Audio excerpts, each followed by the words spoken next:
Okay, everyone, welcome back to another Bible study on the Christian Show. We will be discussing the Gospel of John again. We took a bit of a break last week, but we will be back in the Gospel of John today.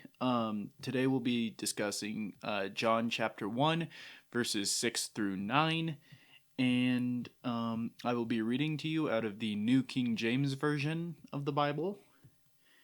And let's begin. Starting in verse 6.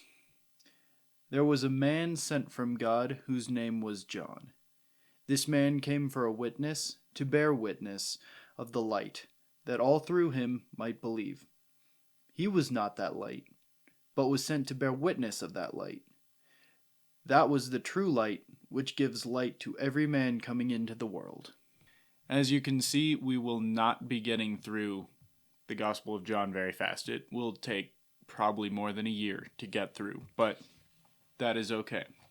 To talk about this, I should probably recap what we talked about last time in the Gospel of John, as it was a while ago.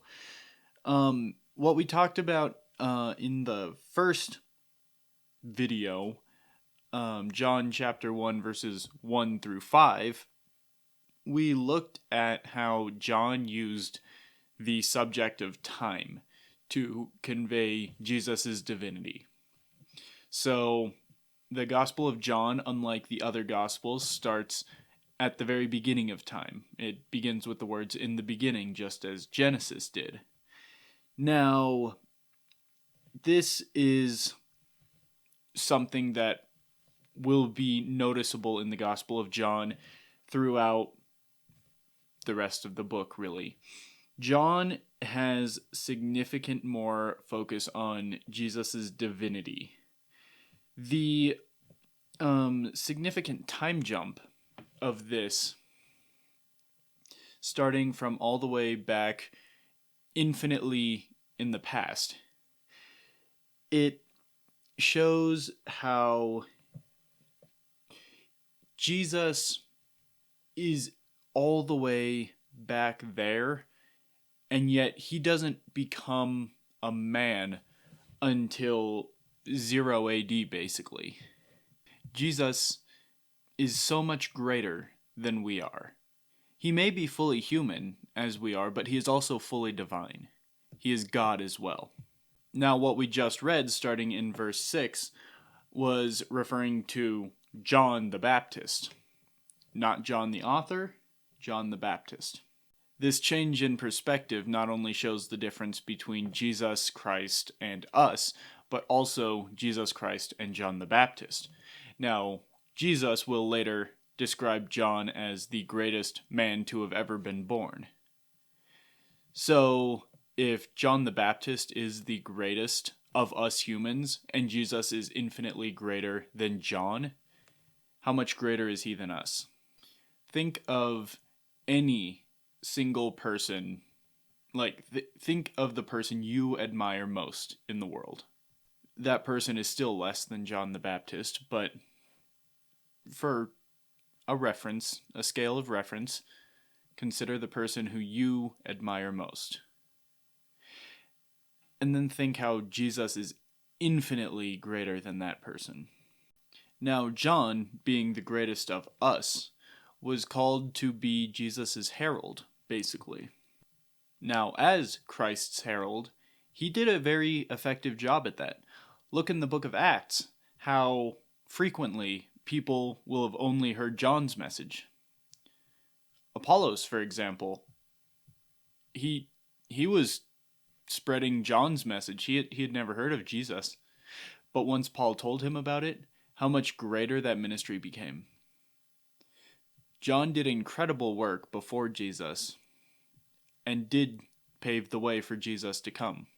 Now, Catholics will generally call Peter the first pope, and to many extents the Protestants will as well.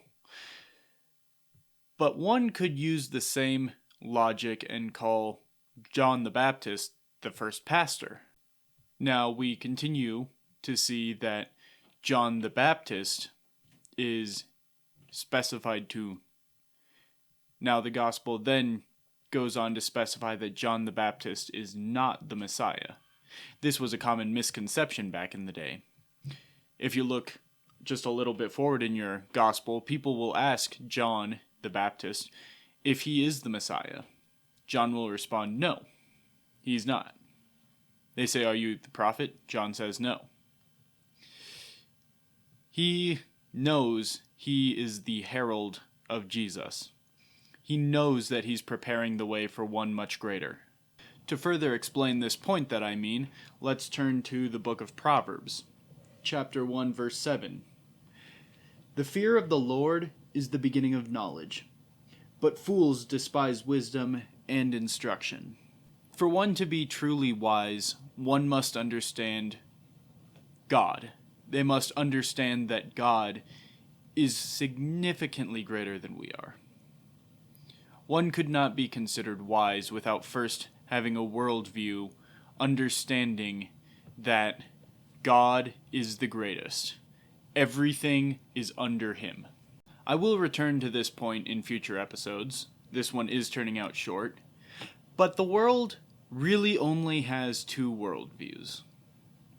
These boil down to, do you respect God, or do you respect yourself as God? There are only two. Is God your God, or are you your God? John the Baptist subscribed to the first worldview. Which one will you subscribe to? Are you your God, or is God your God?